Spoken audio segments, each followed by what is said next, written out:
ಉಡುಪಿ ಇಲ್ಲಿನ ಕೊರಂಗ್ರೆಪಾಡಿ ಎಂಬಲ್ಲಿ ಮನೆ ಸಮೀಪದ ಬಾವಿ ಸ್ವಚ್ಛತೆಗೆ ಇಳಿದ ವೇಳೆ ಆಕಸ್ಮಿಕವಾಗಿ ನೀರಿಗೆ ಬಿದ್ದ ವ್ಯಕ್ತಿಯೊಬ್ಬರನ್ನ ಅಗ್ನಿಶಾಮಕ ಇಲಾಖೆಯ ಸಿಬ್ಬಂದಿ ರಕ್ಷಿಸಿದ್ದಾರೆ.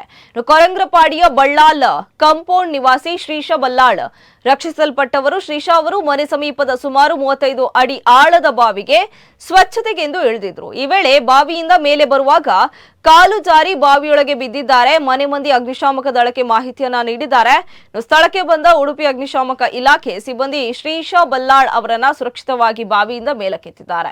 ರಕ್ಷಣಾ ಕಾರ್ಯಾಚರಣೆಯಲ್ಲಿ ಅಗ್ನಿಶಾಮಕ ದಳದ ಸತೀಶ್, ಅಶ್ವಿನ್, ಸನಿಲ್ ಮಹಾಬಲೇಶ್ವರ್, ಹರಿಕಾಂತ, ಭರತ್ ಎನ್, ಸಂತೋಷ್ ಶೆಟ್ಟಿ, ಅಮರ್ ಕಟ್ಟಿ, ರಾಕೇಶ್ ಮೊದಲಾದವರು ಸಹಕರಿಸಿದ್ದಾರೆ.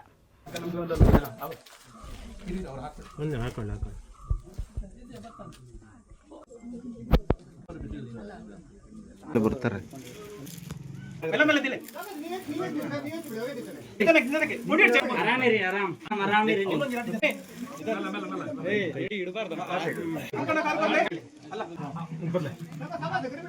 ಗಡಿಬಿಡಿ ಮಾಡಬೇಡಿ.